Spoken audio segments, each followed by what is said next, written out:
नाम्ची बजारको सेन्ट्रल पार्कमा 8 मई त्रिपक्षीय सम्झौताको स्वर्ण जयन्ती पालन गर्नको निम्ति यस कार्यक्रममा उपस्थित आजको सभाध्यक्ष वरिष्ठ राजनीतिक कर्मी श्रीमान आदेन लेप्चाज्यू, सिक्किमे नागरिक समाजका अध्यक्ष श्रीमान भरत बस्नेतज्यू, सिक्किमे नागरिक समाजका चीफ पेट्रन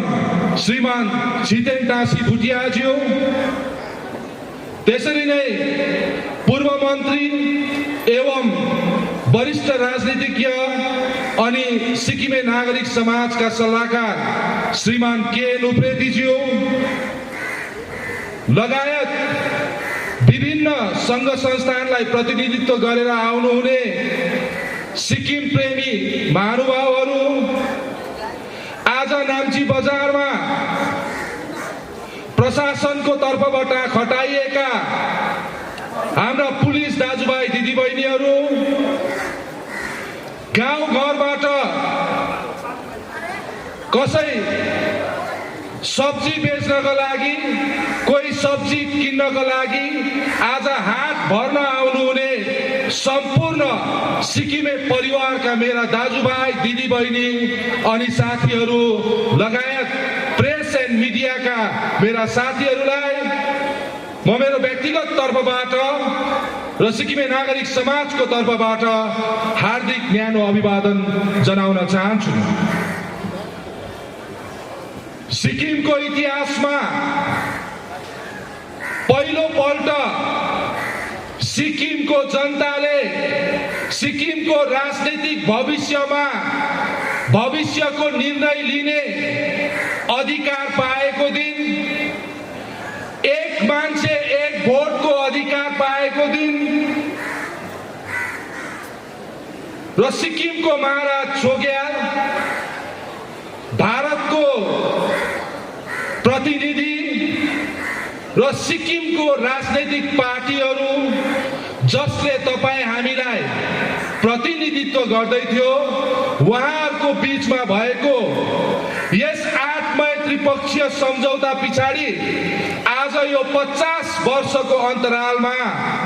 सिक्किमको राजनीतिमा कस्तो उतार चढाव आयो, हामीले के पायौं के गुमायौं अनि आज वर्तमान स्थिति कस्तो छ र भोलि हामीले कस्तो भविष्यतर्फ हाम्रो पाइलाहरू लम्क्याउँदैछौँ, त्यस विषयमा यहाँहरूसँग आजको यस विशेष सभामा कुरा राख्न चाहन्छु। र आजको यस महत्त्वपूर्ण दिनमा यस त्रिपक्षीय सम्झौताको महत्त्व र मौलिकता के छ, यिनै विषयहरूमा विचार विमर्श, आत्ममन्थन र डिस्कसन गर्नका लागि आज हामी यहाँ उपस्थित छौँ। भनिन्छ राजनीतिक सङ्घर्ष जहिले पनि जमिनी स्तरबाट सुरु हुन्छ अनि त्यस्तै प्रकारले तपाईँ हाम्रो पुर्खाले पनि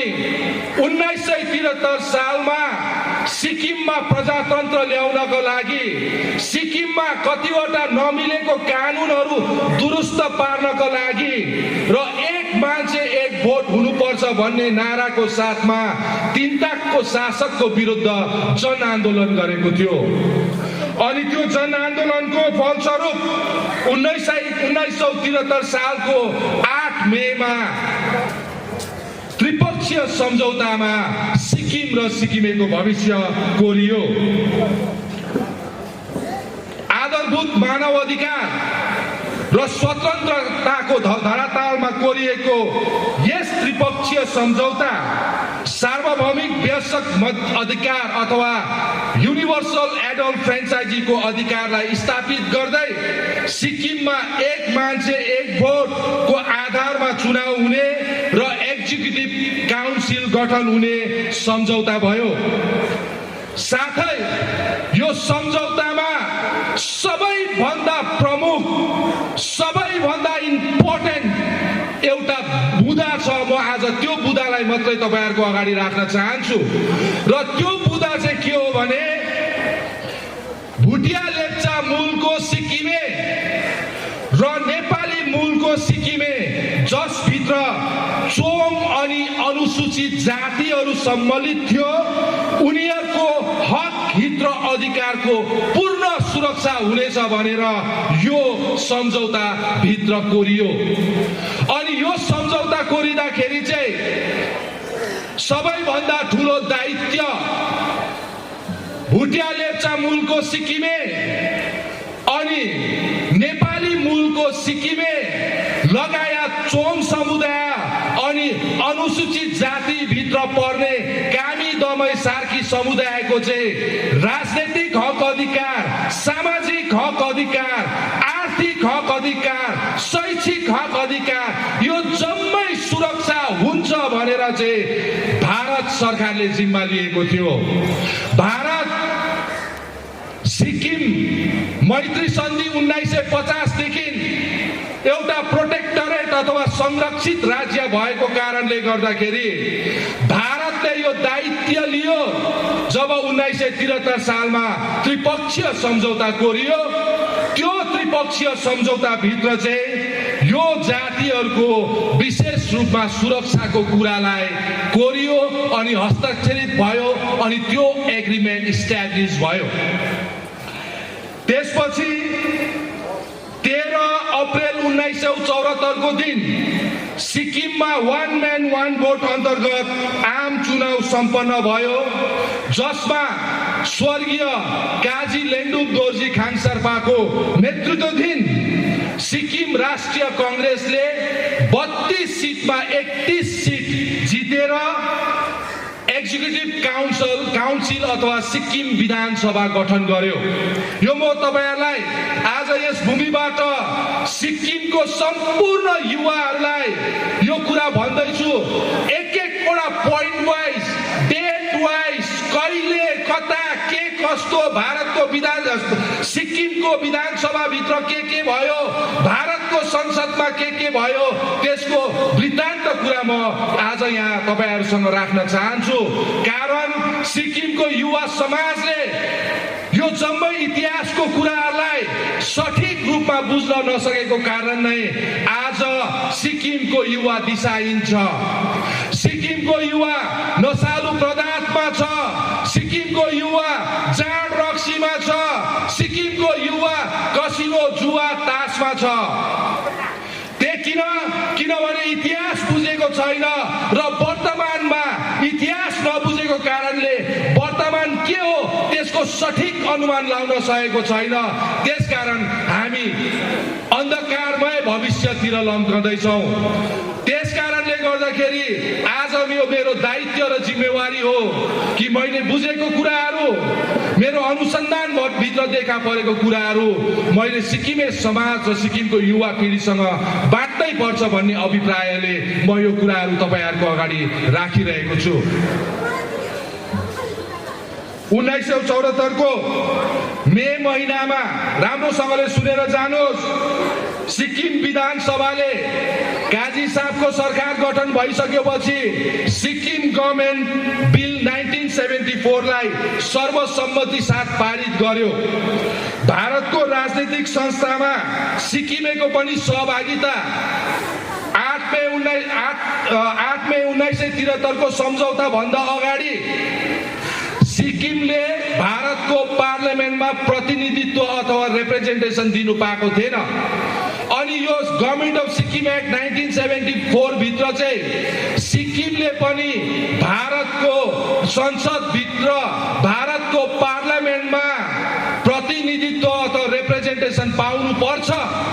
भन्ने माग उठेपछि र त्यसलाई कानुनको रूपमा पारित गरेपछि 30 अगस्त 1974 को दिन, 30 अगस्त 1974 को दिन भारतको संसदले, भारतको पार्लियामेन्टले संविधानको 35औं संशोधन गरेर after the 35th constitutional amendment of the constitution of India जुन सिक्किम 1950 देखि संरक्षित अथवा प्रोटेक्टेड राज्यको रूपमा स्थापित थियो, त्यो 1974 को 30 अगस्तदेखि चाहिँ हामी एसोसिएट स्टेट अथवा सहयोगी राज्य बन्न पुग्यौं र त्यसपछि सिक्किमको राजनीतिक घटनाक्रम तीव्र रूपमा अघि बढ्न थाल्यो र 10 अप्रिल 1975 को दिन सिक्किम विधानसभामा एउटा प्रस्ताव ल्याइयो अनि त्यो प्रस्तावमा चाहिँ के भनियो भने सिक्किमको महाराजा छोग्यालले 8 मई त्रिपक्षीय सम्झौताको धाराहरूको उल्लङ्घन गरेको छ त्यसकारणले आजदेखि हामी सिक्किमको जुन चाहिँ छोग्याल संस्थान छ छोग्यालको राज छ त्यसलाई समाप्त गर्दैछौं अन्त गर्दैछौं र आजदेखि चाहिँ हामी पूर्ण रूपले भारतको राज्य हुनेछौं भनेर 10 अप्रिल 1975 सालको दिन यो प्रस्ताव सिक्किम विधानसभामा आयो अनि यो प्रस्ताव सिक्किम विधानसभामा आएपछि त्यही दिन पास भयो र त्यसको ठिक्कै भोलिपल्ट यो सन्देशलाई भारत सरकार समक्ष पुर्याइयो अनि सिक्किमलाई भारतसँग गाभिनु पर्छ भन्ने प्रस्ताव लिएको ठीक 4 दिन बाद 14 अप्रिल 1975 मा सिक्किममा एउटा जनमत संग्रह गराइयो अथवा रेफरेन्डम जसलाई हामीले भन्छौं त्यो रेफरेन्डम गराइयो र यो रेफरेन्डममा अधिकांश सिक्किमेहरूले भारतको पक्षमा मतदान गरेपछि भारत सिक्किम विलयको मतदानको पक्षमा मतदान गरेपछि भारतको संसदले फेरि भारतीय संविधानको 36औं संशोधन गरेर 36th amendment of the Constitution of India गरेर सिक्किमलाई भारतको 22औं राज्यको रूपमा स्थापित गर्यो।